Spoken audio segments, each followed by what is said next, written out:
எப்படியும் இந்த மீடியாவில் இப்படி ஃபோக்கஸ் ஆகிட்டா கண்டிப்பாக இந்த மக்கள்லாம் ஓட்டு போடுவோம்னு நினைக்கிறாங்க. அது மிகப்பெரிய ஜனநாயகம் ஓடுதோ ஓடலையோ விரைவில் சொல்கிற கட்சியை கலைச்சிட்டு நீங்கள் கட்சியாக நடத்துகிறீங்க, ஒரு ஏதோ டிஜிட்டல் மார்க்கெட்டிங் நடத்துகிற மாதிரி இருக்குது. ஒரு சமூக வலைத்தளங்களை போட்டுக்கிட்டு அவர் தான் முதலமைச்சர் வேட்பாளர்னு உங்களுக்கு தெரியுமா? எந்த தகுதியும் இல்லாமல் 234 தொகுதியில் ஜெயிச்சிருவாரா? ஜெயிக்கல, நான் முதலமைச்சர் ஆக போறேன்னு வெளிப்படையா சொல்லியிருக்காரு. சொல்றாங்கன்னா அவங்க கட்சி தலைவரா இருக்காரு. விஜய் வந்து அவார்டு கொடுக்கறாரு, அவர் பரிசு பொருள் ஒரு ஆர்வத்துல படிக்கிறாங்க. அவன் அப்படி நினைச்சுக்கிறான்னு சொல்றான்ல, சொல்றாருங்க. ஆதவார்ஜுனா சொல்றாங்க விஜய் இந்த மக்களுக்காக நிக்காத தமிழக வெற்றி கழகம் எப்படி 2026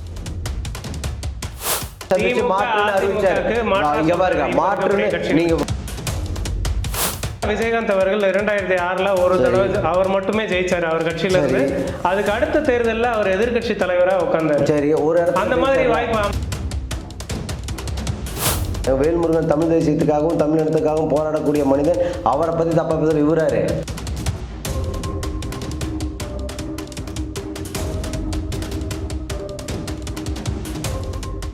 நியூஸ் ஸ்கொயர் தமிழ் நேயர்களுக்கு வணக்கம். இன்று நம்முடைய சிறப்பு விருந்தினராக இணைந்திருப்பவர் சதா நாடார் அவர்கள், இயக்குனராக இருப்பவர். அவரிடம் பேசலாம். வணக்கம் சார். வணக்கம் சார். என்ன போயிட்டு இருக்கு சார் இப்போ தமிழக வெற்றி கழகத்துக்கும் தமிழர் வாழ்வுரிமை கட்சிக்கும் தொடர்ச்சியாக வந்து வாக்குவாதங்கள் ஏற்பட்டிருக்கு. வேல்முருகன் அவர்கள் பேசக்கூடிய விஷயங்கள் தொடர்ச்சியாக சர்ச்சையாகிட்டே இருக்கு. அவர் வந்து பின்வாங்கவே மாட்டுறாரு, அவருடைய கருத்தில் வந்து உறுதியாக இருக்காரு. எப்படி பார்க்குறீங்க சார்? வேல்முருகனோட அரசியல் வரலாறு என்னங்கிறத யோசிக்கணும். தாவேகாவோட வரலாறு, தாவேகா தமிழக வெற்றி கழகத்தோட வரலாறு என்னன்னு பார்க்கணும். நீங்கள் 45 வருஷமாக வந்து அரசியல் களத்தில் இருந்து தமிழக மக்களுக்காகவும் மொழிக்காகவும் இனத்துக்காகவும் போராடி கொண்டிருக்கின்ற வேல்முருகன் அவர்கள் ஒரு சில விஷயங்கள் இந்த தமிழ் சாதி நம்ம சமுதாய பிள்ளைகள், ஒரு மாணவ மாணவிகள் தவறான முறையில் ஒரு நடிகர் என்ற பின்புலத்தை பயன்படுத்தி அதில் தவறாக போய் அவங்களோட சூஸ் பண்ணுறாங்க. இந்த அரசியலில் எடுத்தோன்னையும் நேராக சிஎம் ஆகணுங்கிற எண்ணத்தோடு வர்றாங்க. இது தவறு. இந்த மக்கள் வந்து ஏழை எளிய மக்களுக்கான களத்தில் நிற்கிற போராளிகளுக்குத்தான் தெரியும் இந்த சமூகத்தை எப்படி கட்டமைப்பு கொண்டு போகணும், இந்த அரசியலில் எப்படி நம்மளுக்கான தேவைகளை பூர்த்தி செய்யணும்னு. சினிமாவில் ஒரு நடிகர் ஹீரோவாக இருப்பார், ஆனால் திரையில் தான் அப்படி இருப்பாங்க, தரையில் அப்படி இருக்க மாட்டாங்க அப்படிங்கிறத இந்த மக்களுக்கு ஏதோ ஒரு வடிவில் சொல்லிட்டு இருக்கார். ஸ்டேஜ் போட்டு சொல்லுவார், ஒரு மேடைகள்லையோ ஒரு பொது நிகழ்ச்சிகளையோ இப்போ ஒரு பத்திரிகையாளர் சந்திப்புலையோ. இந்த மாணவ மாணவ செல்வங்கள் தயவு செய்து புரிந்து கொள்ள வேண்டும் என்பது அவரோட எண்ணம். இப்போ இல்லை, அவர் முதல்ல வந்து கடலூர் மாவட்டங்களில் ரசிகர் மன்றமே எதுவுமே இருக்கக்கூடாதுன்னு அடித்து உடைச்சிருக்காரு. அவர் எந்த ரசிகர் மன்றமே இருக்காதுங்க கடலூரில். ரஜினி ரசிகர் மன்றமாக இருக்கலாம், கமலா இருக்கலாம், எந்த ஒரு விஜயா இருக்கலாம், யாருக்குமே கிடையாது. இதே விஜய் அவர்கள் விஜயோட அப்பாவும் சேர்ந்து போய் கடலூரில் வேல்முருகனை பார்த்த சம்பவங்கள்லாம் நடந்துச்சு. ஓகேங்களா? அதனால இந்த மாணவ மாணவிகள் தவறான பாதைக்கு போகக்கூடாதுங்கிறது அவரோட எண்ணத்தில் அவர் பேசினார் ஸ்டேஜில். என்ன தவறான முடிவுன்னு சொல்றீங்க? ஏன் தவறான பாதையில் போறாங்க? சினிமாவில் இருக்கிறவங்க எடுத்தோன்னையும் வந்து ஒரு அந்த நடிகருங்கிற பின்புலத்தை வச்சு அந்த கவர்ச்சியை வச்சு நீங்கள் இந்த இளைய சமுதாயத்தை நடிகர் பின்னாடி போக விட்டுருவீங்களா? அது எத்தனை நடிகர்கள் வந்து அரசியல் கட்சிகளில் இருந்திருக்காங்க, அரசியல் கட்சியோட தலைவர்களாகவும் இருக்காங்க, இப்போ வரலாம் இருக்காங்க. அவங்களெல்லாம் ஏன் விமர்சிக்கலாம்? அவர் இப்போ வந்து எடுத்தோன்னையும் கமலஹாசன் வந்து முதலமைச்சர் வேட்பாளர்னு சொல்லிக்கிறியே, சரத்குமார் அப்படி சொல்லிக்கிறியே. இல்ல, முதலமைச்சர் வேட்பாளராக ஆகிறதுல என்ன தப்பு இருக்குன்றேன், ஆசைப்படுறதுல என்ன தப்பு இருக்கு? நான் என்னங்கிறேன், முதல்ல ஒரு கவுன்சிலர் ஆகுங்க, அப்புறம் சிஎம் ஆகலாம். சிஎம் ஆருக்கு என்ன தகுதி வேணும்? தகுதி இருக்கணும்ல. எந்த தகுதியும் இல்லாம வெறும் ஒரு இப்போ 234 தொகுதியில் ஜெயிச்சிருவாரா? இப்போ தமிழக வெற்றி கழகம் ஜெயிக்கல, அவர் முதலமைச்சர் ஆகணும்ன்ற அவருடைய விருப்பம் வந்து அவர் வெளிப்படையா சொல்லியிருக்காரு. நான் முதலமைச்சர் ஆக போறேன்னு வெளிப்படையா சொல்லியிருக்காரு. சொல்றாங்கன்னா அவங்க கட்சி தலைவரா இருக்காரு. அவர் குழந்தை குட்டி நேற்று ஜெயிச்சா வர போறாரு, மக்கள் ஏத்துக்கிட்டாங்கன்றது தானே அர்த்தம். அதைத்தான் சொல்றேன். இப்போ குழந்தை குழந்தை குட்டி இந்த ஓட்டே போட தெரியாத இந்த 13-14 வயசு குழந்தைகளை வச்சுக்கிட்டு முதலமைச்சர் ஆகணும், அண்ணன் தான் முதலமைச்சர் ஆகணும், எங்கள் அப்பா தான் முதலமைச்சர், எங்கள் தாத்தா தான் முதலமைச்சர் ஆகணும்னு பின்னாடி நின்று அதை ரசிச்சுட்டு இருக்கிறாரு. கொஞ்சம் கூட அரசியல் அங்கீகாரம் எப்படி 10ஆம் வகுப்பு முடிச்சவங்க ஒரு 12ஆம் வகுப்பு முடிச்ச மாணவர்கள் மாணவிகள் பேசுறாங்கன்னா அதுல என்ன தவறு இருக்கு? அவங்க பேசுறாங்க, அவங்களோட விருப்பத்தை தெரிவிக்கிறாங்க. அது விருப்பம், அது புஷி ஆனந்தோட விருப்பம், விஜயோட விருப்பம். அவங்க எழுதி கொடுக்கறத பேசுறாங்க. ஸ்கிரிப்ட் நீங்க நினைக்கிற சொல்றீங்க ஸ்கிரிப்டட்னு ஏங்க எதுக்கு மூனையோட தெளிவாக பேசுகிறத தற்குறின்னு பேசுகிற விஷயங்கள் ஒரு சில விஷயங்கள் பேசும்போதே தெரிஞ்சிடும். இது எழுதி கொடுத்தாங்களா, எழுதி கொடுக்க சும்மா பேசுனாங்களான்னு. சரி, அப்படி பேசுனா நீங்கள் நினைக்கிற மாதிரி ஒரு ஒரு ஒரு பையன் வந்து பேசுகிறான். என்ன பேசுகிறான்? ஒரு 50 பேர் இருக்காங்க, ஒரு மாணவ செல்கள் 2000 பேர் இருக்காங்க, பெற்றோர்கள் இருக்காங்க. அந்த ஸ்டேஜில் ஒரு 10-30 பேர்த்துக்கு மேலே நிற்கிறாங்க. அங்கே வந்து என்ன சொல்கிறான்? வாத்தியாரை சொல்லி சொல்கிறான், எங்கள் சார் வந்து என்னை அடிக்கிறனாரு 100க்கு மேலே எடுத்து அடிக்கிறான். அதுக்கு என்ன சொன்னான்? வீட்டை விட்டு என்ன எங்கள் ஊரை விட்டு நீ வெளியே தாண்ட மாட்டேன் என் நண்பன் சொன்னால் என் பின்னாடி தமிழ்நாடு இருக்க பார்த்துங்க சார் அப்படின்னு சொல்லி சொல்கிறான். அதை விஜய் வரவேற்கிறாரா? போய் தடுத்து நிறுத்தல், தம்பி இப்படி பேசக்கூடாதுன்னு அதே ஸ்டேஜில் சொல்லலை. ஏன் சொல்லலை? நான் என்ன கேட்குறேன்னா, இந்த தமிழ் சமூகம் எதை நோக்கி போகுது? இந்த இளைய சமுதாயம் இந்த ஹீரோங்கிற ஒரு மாயத்தை வச்சு இவர் திரையில் காட்டுற அந்த ஸ்டண்ட்டையோ அந்த ஃபைட்டையோ அதெல்லாம் பார்த்து இந்த மக்கள், இந்த இளைய மாணவ மாணவிகள் எதை நோக்கி போகுது யோசிச்சு பாருங்க. இப்போ தரையில் இந்த வேலையை பண்ணிடுவாரா? அடிச்சு உடச்சு இங்கே இருக்கிறவங்க எல்லாத்தையும் இது பண்ணிடுவாரா? திரையில் ஏதோ நடக்குது, அந்த மாணவர்களுக்கு அந்த புரிதல் இல்லையங்கிற கோபத்தில் அவர் வந்து என்ன இந்த மாதிரிலாம் பண்ணலாமா, இந்த பெற்றோரே கொண்டு போய் நிறுத்தலாமான்னு வேல்முருகன் திட்டத்தில் என்ன தப்புங்கிறேன். ஒரு மோட்டிவேஷன் ஃபேக்டராக இருக்காரு விஜய். இத்தனை பசங்களை வந்து படிக்க வைக்கிறதுக்கு பேரண்ட்ஸ் வந்து ஸ்கூலுக்கு அனுப்புறாங்க. சரி, அவங்க மோட்டிவேட் ஆகி விஜய் வந்து அவார்டு கொடுக்குறாரு, அவர் பரிசு பொருள் ஒரு ஆர்வத்தில் படிக்கிறாங்க. அப்ப அந்த பையன் வந்து நல்லா மார்க் வாங்காத பையன் நல்லா மார்க் விஜய் பாக்குறதுக்காக படிக்கிறாங்களா எல்லாரும்? அவன் அப்படி நினைச்சுக்கிறான்னு சொல்றான்ல. சொல்றாருங்க, ஆதவார்ஜுனா சொல்றாங்க, விஜய் சொல்றாங்க. விஜய் எழுதி கொடுக்கறதையும் எல்லாத்தையும் கொண்டு வந்து இங்க கொண்டு வந்து இந்த மேடையில கொடுத்து பேப்பரை கூட மனப்பாடம் பண்ணி விஜய் மனப்பாடம் பண்ணி தான் பேசுறாரு. மாநாட்டுக்கு 8 மாசத்துக்கு முன்னாடியே மனப்பாடம் பண்ண ஆரம்பிச்சிட்டாரு.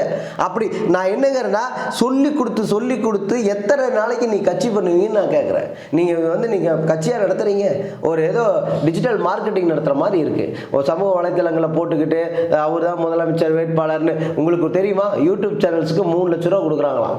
100 யூடியூப் சேனல்ஸ் கொடுத்துருக்காங்களா, 3 வருஷத்துக்கு அக்ரிமெண்ட்டு.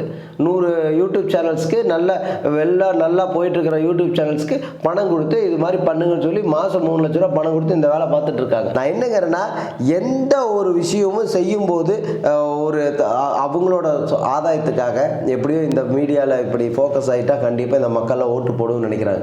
அது மிகப்பெரிய தவறு. சீரியஸாக சொல்கிறேன், தமிழக வெற்றி கழகம் 2026 காணாமல் போயிடும். ஏன்னா ரசிகராக இருந்தவனுங்க பாவங்க, பாமர மக்களுங்க. அந்த ரசிகர்களை யாரு நினைச்சீங்க? பல கோடிக்கு அதிபதினு நினைக்கிறீங்களா? கிடையாது. சும்மா கடைசி நாள் வரைக்கும் இந்த கட்சி ஆரம்பிக்கிற வரைக்கும் ஊதாரித்தனமாக சுற்றிக்கிட்டு வேலைக்கும் போகாமல் பாலாபிஷேகம் பண்ணிக்கிட்டு இப்போ அவர் படம் வந்துச்சுன்னா சட்டை கழட்டி சுற்றிட்டு இருந்தோம். இன்னைக்கு மாவட்ட செயலாளர் எப்படி சொல்லி அவங்க அம்மா அப்பாட்ட பிரைன் வாஷ் பண்ணுறானா? இப்போ அண்ணன் கட்சி ஆரம்பிச்சிட்டாரு, நான் எம்எல்ஏ சீட்டு வாங்கிடுவேன், மாவட்ட செயலாளர் பொறுப்பு வாங்கிடுவேன், இந்த காடு 1 ஏக்கரா இருக்குதுல்ல விவசாயம் பண்ணிட்டு இருக்கிறவங்க சொல்கிறேன், அந்த ஏக்கரா விற்று எனக்கு கொடு அப்படின்னு சொல்லி புஷி ஆனந்துக்கிட்ட 15 லட்சம் 10 லட்சம் 5 லட்சம் கொண்டு போய் கொடுக்குறான். கொடுத்து பதவிகள் வாங்குறான். பதவிகளை வாங்கிட்டு இப்போ வெள்ளை சொல்லியமாக சட்டையை போட்டுக்கிட்டு சேர்ந்து அரசியல்வாதி ஆயிடுவாரா? போராளி ஆயிடுவாங்களா? இல்லை தமிழ் மக்களுக்காக மண்ணுக்காக போராடக்கூடிய ஒரு மிகப்பெரிய ஒரு அரசியல்வாதியை உருவெடுத்து வந்துட முடியுமா? அதுக்கான வாய்ப்புகள் எங்கே இருக்குது? இன்னைக்கு வரைக்கும் பனையூரை தாண்டி அவங்க தலைவர் பனையூரையும் தாண்டி வரல, ப்ரெஸ் மீட்டும் வைக்கல, எந்த இடத்துலையும் வெறும் லெட்டர் பேரில் அறிக்கை யார் வேணும் கொடுக்கலாம். பரந்தூர் போனார், ப்ரெஸ் மீட்டு ஏர்போர்ட்ல இருந்து பேசுங்க. பரந்தூர்ல என்ன பேசினாரு? பிரஸ் மீட்ல அங்க எங்க ஏர்போர்ட்ல விமான நிலையத்துல இருந்து பேசினாரு. என் பின்னாடி வராதீங்கன்னு சொல்லி அது வந்து பின்னாடி வர ரசிகர் மன்றம் வச்சுக்கிட்டா ரசிகர் மன்றம் மாதிரி தான் வச்சுட்டு அதை தான் பேசுறாரு. எந்த பிரச்சனையை பத்தி என்ன பேசினார்? போராட்ட குழு பத்தி ஏதாவது பேசினாரா? நான் கேட்கிறேன். அது போராட்ட குழு பத்தி எதையுமே பேசாம எந்த இடத்துலையும் ஒரு இடத்துல கூட நம்ம இதை செஞ்சோம், இதை பண்ணணும், இந்த போராட்டம் பண்ணணும், மக்களுக்கான நிக்கணும்னு சொல்லி எங்கேயாவது பேசியிருக்காரான்னு பார்த்தா கிடையாது. நீங்க அதை சிந்திச்சு பார்க்கணும். எந்த இடத்துலையும் இந்த மக்களுக்காக நிற்காத இந்த தமிழக வெற்றி கழகம் எப்படி 2026 ஜெயிக்கும்? அந்த அணில் குஞ்சுகளை வச்சுட்டு எப்படி ஜெயிப்பாங்கன்னு நான் கேட்குறேன். பசங்க வந்து ஒரு மோட்டிவேட்டடாக பேசுறதுல தப்பு இல்லை. அதை தாண்டி வந்து அவங்களுடைய தொண்டர்களாக இருக்கக்கூடிய கட்சியோட உறுப்பினர்கள் எல்லாருமே வந்து விஜயை ஃபாலோ பண்ணி தான் வந்திருக்காங்க. இத்தனை வருஷமாக இப்போ ரசிகர்களாக இருந்திருக்காங்க, கட்சிக்குள்ளே வந்திருக்காங்க. இது எப்படி நீங்கள் தவறுன்னு சொல்லுவீங்க? கடந்த காலங்களில் வந்து எம்ஜிஆர் அவர்கள் வந்து கட்சி தொடங்கினப்ப அத்தனை பேர் தொண்டர்களாக அவங்களாம் ரசிகர்கள். அப்போ வந்து அந்த தொண்டர்கள் யாரெல்லாம் இந்த தமிழ் தேசிய தலைவர்களெல்லாம் விமர்சனம் பண்ணாங்களா? அனாவசியமாக எதுன்னே தெரியாமல் இன்னும் ரசிகராகவே இருந்து கொண்டு அவர் ஒரு தலைவர் வேல்முருகன் போன்ற ஒரு உன்னதமான தலைவர் தவறாக பேசிக்கிட்டு அவங்க குடும்பத்தை பற்றி தப்பாக பேசிக்கிட்டு எப்படியெல்லாம் இப்படி பேசிகிட்டு இருக்கா தெரியுமா? வேல்முருகனோட வரலாறு தெரியுமா? எத்தனை போராட்டங்களை முன்னெடுத்திருக்காரு, எப்பேற்பட்ட 3 தடவை எம்எல்ஏ, 27 வயசில் எம்எல்ஏ ஊரை சுற்றிட்டு இருக்கும்போது அவர் எம்எல்ஏ, 15 வயசில் தமிழரசன் கூட சேர்ந்து களமாடினவர், தமிழ்நாடு தனித்தமிழ்நாடு கேட்டு போராடக்கூடிய தமிழரசன் அப்போ கூட இருந்தவர். அப்படிப்பட்ட தலைவர்களுடைய வரலாறை தப்பாக பேசி தற்கூரின்னு பேசுறதெல்லாம் எந்த விதத்தில் நியாயம் சொல்லுங்க? இப்படிப்பட்டதா கட்சி வளர்த்தணுமா? இந்த விஜய் அவர்கள் அதெல்லாம் கண்டிக்க மாட்டாரா? இதெல்லாம் பேசக்கூடாதுன்னு சொல்ல மாட்டாரா? அப்படி இருக்கிற விஜய் அவர்களுக்கு அரசியல் தெரியாமல் புஷியானது ஒரு முட்டாள். அந்த முட்டாளுக்கு ஒன்றும் தெரிய போகிறது கிடையாது. அந்த முட்டாள் பேச்சை கேட்டு இந்த விஜய் அவர்கள் தேவையில்லாமல் கட்சிக்கு வந்து தன்னோட வருமானத்தை இழந்துட்டார். 250 கோடியோ 300 கோடியோ வாங்குறார் இல்லையா? அந்த வருமானத்தை இழந்துட்டார். ஜனநாயகம் ஓடுதோ ஓடலையோ விரைவில் சொல்கிற கட்சியை கலைச்சிட்டு இவர் ஓடுவார். நல்லா தெரிஞ்சுக்க, விஜய் அவர்கள் கண்டிப்பாக திருப்பி ஓடிடுவார். இந்த படமே எடுக்க போகிறேன்னு சொல்லி போயிடுவார். இல்லையா நீத்து போய் ஏதோ ஒரு கூட்டணி வச்சுக்கிட்டு ஒரு சீட்டு ஒத்த சீட்டுக்கு இவர் எப்படி ஒத்த சீட்டுங்கிறாரு, அது மாதிரி ஒத்த சீட்டு கலைய போகிறார். அது வேணா உறுதி. அவர் பின்னாடி இருக்கக்கூடிய தொண்டர்கள், அவருடைய கட்சி உறுப்பினர்கள், இந்த ரசிகர்கள் எல்லாம் ஓட்டா மாறிடுமா? தொண்டர்கள் 1.5 கோடி தொண்டர்கள் ஆன்லைனில் போட்டிருக்காங்க பண்ணியிருக்காங்கன்னு சொல்லி அந்த ரமேஷ், அந்த மணி, அந்த பசங்களாம் சொல்லிட்டு இருக்காங்களே, அவங்களாம் ஓட்டு போட்டுருவாங்களா? நீ என்ன நினைச்சிட்டீங்க? அதிமுக திமுக இப்போ ஆளும் அரசு மாற்றா இருக்காரு இல்லையா? அவரு என்ன மாற்றா எந்த தேர்தலை சந்திச்சு மாற்றுன்னு அறிவிச்சாரு? இங்க பாருங்க, மாற்றுன்னு நீங்க நாம் தமிழர் கட்சி சொன்னீங்கன்னா நான் ஏத்துப்பேன். இத்தனை ஓட்டு சதவீதத்தை காமிச்சிருக்காங்க. இவர் எங்க தேர்தல் காலத்தை காமிச்சாரு? எங்க மாற்று அவர் காட்டிட்டாருன்னா என்ன பண்ணுவீங்க? காட்டட்டும். நானே சொல்றேன், வாய்ப்பே இல்லை, ஒரு பர்சன்டேஜோட வாய்ப்பு இல்லை. இப்பதான் சொல்றேனே, முதலமைச்சர் வேட்பாளர் அது இதுன்னு சொல்றாங்கல்ல, சத்தியமா இது நடக்காது.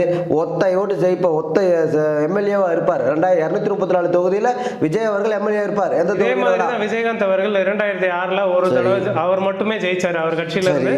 அதுக்கு அடுத்த தேர்தலில் அவர் எதிர்கட்சி தலைவரா உட்கார்ந்தாரு. சரி, ஒரு அந்த மாதிரி வாய்ப்பு அமைஞ்சதுன்னா நான் என்ன கேட்கறேன்னா, அதுக்கான வாய்ப்புகள் இவருக்கு கிடையாது. அவர் மாதிரி நல்லவரா? அவரு உன்னதமானவரா? விஜய் அவர்கள் ரசிகர் மன்றம் வச்சிருக்கும் போது எத்தனை ப்ரொடியூசருக்கோ எத்தனை நடிகர்களுக்கோ நலிவடைந்த நடிகர்களுக்கு என்னது நல்லது பண்ணாரு சொல்லுங்க? யாருக்கு நல்லது பண்ணாரு? திரைத்துறையில் இருக்கும்போது யாரும் நல்லது பண்ணாரா? சொல்லி அவர் விளம்பரம் காட்டிக்கல. சப்போஸ் அவர் வந்து பண்ணிருக்காரு, இப்ப விளம்பரம் பண்ணாரா? சரி, இப்போ நான் அரசியல்ல இப்ப இருக்கிறதுனால விளம்பரம் பண்றாரா? விளம்பரத்துக்காக இந்த ஃபங்க்ஷன் நடத்துகிறாரா? நான் கேட்குறேன். விளம்பரத்துக்காக தான் பண்ணுறாரு, அதான் உண்மை. ஃபோட்டோ ஷூட் பண்ணிகிட்டு இருக்கார். இந்த ஃபோட்டோ ஷூட்டு இது மாதிரி எத்தனையோ தடவை வந்து இந்த நம்ம திமுக அதிமுக போன்ற கட்சிகள் நிறைய நலத்திட்ட உதவிகள் பண்ணியிருக்காங்களே, பத்திரிகை செய்தி இருக்கு. எதுக்கு இந்த அளவுக்கு இந்த நடிகர் பின்னாடி சுற்றணும்னு தான் நான் கேட்குறேன். இந்த மாணவிகள் நல்லா படிக்கட்டும், நல்ல கல்விகளை கொடுக்குற இந்த அரசு இந்த சிறப்பான முறையில் நடத்திட்டு இருக்காங்க. நீ அவங்கள ஆதரிச்சுட்டு போ, நடிகர் பின்னாடி ஏன் போய் நிற்கிறேன்னு கேட்குறாங்க. இதில் என்ன தப்பு இருக்கு? நான் ஒரு கேள்வி கேட்குறேன். இப்போ நீங்கள் ஒரு சங்கம் வச்சிருக்கீங்க, உங்கள் ஊரில் ஒரு நலத்திட்ட உதவி செய்கிறீங்க, அதை நீங்கள் விளம்பரம் இல்லாமல் செய்வீங்களா? விளம்பரப்படுத்துறது தான் இல்லைன்னு சொல்லலை. நான் என்னங்கிறேன்னா, அவர் ஒரு கட்சியோட தலைவராக இருக்கும் பொழுது, அவர் ஒரு உச்சபட்ச நடிகராக இருக்கும் பொழுது அவர் அதை செய்கிறதுல என்ன தப்பு? நான் குழந்தை பசங்களை வீட்டில் பேச வைக்க மாட்டேன். நான் நல்லவர் வல்லவர் நாளும் தெரிஞ்சவர், அண்ணன் தாங்க எங்கள் எல்லாமே, எங்கள் அண்ணன் தாங்க என் உயிருங்க, எங்கள் அண்ணன் தாங்க. பேசுறதுல என்ன தப்பு இருக்கு? அப்படி பேச வைக்க மாட்டேன். சிறுபுள்ளத்தனமா இல்லை? உனக்கு அரசியல் இல்லையா? உனக்கு பேச தெரியாதா? உனக்கு எல்லாம் பசங்களை, அதாவது ஜெயிச்சு வந்திருக்க பசங்களை பாராட்டி அவர் வந்து கொடுக்குறாரு, சான்றிதழ் கொடுக்குறாரு. ஏங்க ஸ்கிரிப்ட் எழுதி கொடுத்து இந்த பேசுங்க அதை பேசுங்க, இந்த தம்பி நீ இதை பேசுப்பா, தம்பி இதை பேசுமாம்மா, நீ இதை பேசுமா. ஏங்க வேல்முருகன் தற்குறின்னு பேசுறதுக்கு எழுதி கொடுக்காம அந்த பெண்ணு பேசுமா? நான் வீடியோ பார்த்தேன், அவர் ஒரு தற்கொலைக்கெலாம் நான் சொல்லிக்கிறேன், நான் அப்பாவாக உணர்றேன். ஏமா நீ என்ன வேணால் உணர்ந்துக்கோ, அது தப்பு இல்லை. நான் என்னங்கிறேன்னா, அவர் என்ன சொன்னார், வேல்முருகன் என்ன சொன்னார், தமிழ் சமூகம் ஒரு நடிகர் பின்னாடி போகிறத நிப்பாட்டிட்டு நீங்கள் தயவு செய்து நல்லா படிங்க. இவர் என்ன சொல்லணும், ஏம்மா நீ அரசியல் பேசாத, 13-14 வயசு தான் ஆச்சு உனக்கு, நல்லா படி, நல்லா ஸ்கூலுக்கு போ, 2026 தேர்தலை பற்றி நீ எங்கிட்ட இங்கே பேசாதம்மா, என்னை பற்றி பேசாதேன்னு சொல்லியிருந்தா நான் ஏற்றுப்பேன். அதெல்லாம் விட்டுட்டு பின்னாடி நின்று கை கட்டிட்டு ஒரு சிரிச்சுக்கிட்டு ஏதோ ஒரு பாவமாக நின்றுக்கிட்டு என்னங்க இது ஒரு 13 வயசு 14 வயசு பசங்களை பேச வைக்கிற இடத்துலையா நீங்கள் இருக்கீங்க? எதுக்கு ஒரு சிம்பத்தி கிரியேட் பண்ணிக்கிட்டு ஆதவ அர்ஜுனாவோட வேலை இது. அவர் தான் வந்து இந்த மாதிரி பிளான் பண்ணி கொடுத்துருப்பாப்படி. அந்த பெற்றோர்களை பேச வைக்கிறது. ஏன் 30 பேர்த்துக்கு தான் கொடுக்குறீங்க? ஒரு 25-30 பேர் தான் பேசுகிறாங்க. 2000 பேர் வர்றாங்க. எதுக்கு வர்றாங்க? நான் கேட்குறேன். நம்ம பார்க்குறதா தானே. 2000 பேர் வர்றாங்க. அதில் வந்து 30 பேர் 20 பேரை தான் பேசுகிறாங்க. மற்றவங்கெல்லாம் மீதி எல்லாருக்கும் கொடுத்துருப்பாரு. என்ன கொடுத்துருப்பாரு? எல்லாருக்குமே சர்டிஃபிகேட்ஸ் கொடுத்துருப்பாரு. வெறும் கவர் கொடுக்குறாரு. வெறும் கவர் மட்டும் கொடுத்து அனுப்புகிறாங்க. அவங்க மாவட்ட செயலர் அவங்க நான் என்ன கேட்குறேன், 13-14 வயசு பொண்ணை லவ் பண்ணுறான் நிர்வாகி நகர செயலர் ஒருத்தர் சரவணன் செஞ்சியில் ஒரு பையன். அவங்க அந்த பொண்ணு லவ் பண்ணுறேன்னு சொல்லி ஹராஸ்மெண்ட் பண்ணதுனால அந்த பொண்ணு சூசைட் பண்ணி செத்து போச்சு. எதை கண்டன அறிவிக்க தெரிவிச்சிங்களா? இல்லை தமிழக வெற்றி கழகத்தோட நிலைப்பாடு என்ன? அப்போது அந்த 13-14 வயசு பொண்ணை இவன் போய் பார்க்கறதுக்கான காரணம் யார்? விஜய் தான். ஒரு ஃபங்க்ஷன் பண்ணுறோம், பரிசளிப்பு விழா நடத்துகிறோம், அதுக்கு எல்லாத்தையும் கூட்டுவாங்கன்னு பார்க்கும்போது அந்த பொண்ணுக்கு விஜய் பார்க்குற ஆசை இருக்கும்பொழுது, அப்படி இருக்கும்போது நீ இதை பண்ணு, நான் இதை செய்கிறேன் அப்படின்னு அவன் ஒரு பிளான் பண்ணுறான். அப்படி பண்ணி அந்த பொண்ணு உயிர் போயிடுச்சு. அவங்க அம்மா கதறாங்களே. விஜய் என்ன நடவடிக்கை எடுத்தார்? அவரோட நிலைப்பாடு என்ன? புஷியானந்தோட நிலைப்பாடு என்ன? ஆதவ அர்ஜுனாவோட நிலைப்பாடு என்ன? கட்சி நடவடிக்கை எடுத்திருக்கலாம் இல்லையா? என்ன எடுத்திருக்கலாம்? என்ன எடுக்கணும்? அவர் மேல கட்சி நடவடிக்கை எடுத்திருக்கலாம். காவல்துறை ரீதியாக அவர் மேல ஏதாவது அறிக்கை விட்டாங்களா? சரி, நீங்க கேள்விப்பட்டீங்களா? தாவேகா அவங்க கைது பண்ணாங்க, அது எங்களுக்கு தெரியும். தாவேகா சார்பாக ஏதாவது அறிக்கை விட்டுருக்காங்களா? இதில் இப்படி பண்ண இதை செஞ்சோன்னு அவர் துண்டு போட்டதற்கு விஜய் கூட நின்ன ஃபோட்டோஸ் இருக்குது, எல்லாமே இருக்குது. அப்போ தாவேகா சைட்லேருந்து என்ன பண்ணியிருக்காங்க? ஏதாவது அறிக்கை கொடுத்துருக்காங்களா? நீக்கப்பட்டாங்கன்னு சொன்னாங்களா? இது தவறுன்னு சொன்னாங்களா? மிக கடுமையான தண்டனை வரைக்கும் விஜய் அவர்கள் அறிக்கை பேட்டி கொடுத்தாரா? எந்த இடத்துக்கும் வரமாட்டார், எங்கேயும் வரமாட்டார். ஆனால் நான் சிஎம் ட்வீட் போட்டு ஃபேஸ்புக் வாட்ஸ்அப்பில் போட்டால் நம்ம சிஎம் ஆயிடலாமா? அப்போ நான் சாதாரண சிஎம் ஆயிடலாம், நீங்களும் சிஎம் ஆயிடலாம். அப்படியா? ஒரு குரூப், ஒரு வாட்ஸ்அப் குரூப் மட்டும் ஒரு மீடியா ஃபாலோவர்ஸ் அதிகமாக இருந்தால் ஓகேவா? எந்த விதத்தில் மக்களுக்கு நீ என்ன செஞ்ச? பரந்தூர் மேலே போய் உட்காந்துட்டு துண்டை தூக்கி வீசினா அதை வாங்கி போட்டுக்கிட்டா நீ சிஎம். எங்கே இறங்கி வந்து பார்க்குறக்கு ஒன்றும் ஒருத்தரும் கிடையாது. மக்கள் வெள்ளத்தில் சூழ்ந்துட்டாங்க. ஒரு நடிகை நயன்தாரா தான் சேலம் வரும்போது 3 லட்சம் பேர் கூண்டாங்க. அப்போ நயன்தாரா ஒரு கட்சி ஆரம்பிச்சுக்கலாமா? சொல்லுங்கள். ஏங்க, ஒரு நடிகர்னு ஒரு கவர்ச்சி இருந்தால் யார் வேணால் வந்து பாப்பா. நானும் தான் என் வீட்டு வெளியே போனாலும் யாரா போகிறது, போய் பார்க்கலான்னு போய் பார்க்க தான் போவேன். ஓட்டா மாதிரி இருமா, நான் ஓட்டு போட்டுருனா? இதெல்லாம் வந்துங்க செல்லா காசு. இது புஷியானதும் ஒரு செல்லா காசு. அதை நம்பி வந்த இந்த விஜய் அவர்களும் எஸ் சந்திரசேகர் அவர்கள் அவங்க அப்பாவாவது சரி மகன் மேலே இருக்கிற ஒரு பாசத்தில் ஏதாவது ஒரு நல்லது செஞ்சு கொடுத்துருப்பார். இந்த ஆள் சுயநலத்துக்காக விஜயை அடமானம் வச்சாச்சு. அவரோட சுயநலம்ன்றீங்க? எப்படி சுயநலம்னு? ஆமாம், அவர் ஏதாவது எம்எல்ஏ ஆகணும், எம்பி ஆகணும், இந்த பகுதியில் நம்ம இருந்தவருங்க. ஏங்க 5000 ரோட்டு கவுன்சிலர் ரோட்டில் எம்எல்ஏ இருந்தால் அது பெருசா? இந்த தமிழ்நாட்டில் நிற்க சொல்லுங்க. அதைத்தாங்க சொல்கிறேன். இப்போ அதை தான் சொல்கிறேன். ஏதோ ஒரு கால கொடுமை, ஏதோ ஒரு விதத்தில் ஆயிட்டாரு. அதை பயன்படுத்தி இன்னைக்கு விஜய் அவர்களை கூமுட்டை ஆக்குறாருல. விஜய் நம்புறாரு. அந்த கூமுட்டை இவரை கூமுட்டை ஆக்குறாங்கல்ல. விஜய் அவர்கள் புஷியானந்த் தான் நம்புறாரு. தகப்பனை நம்பலையே.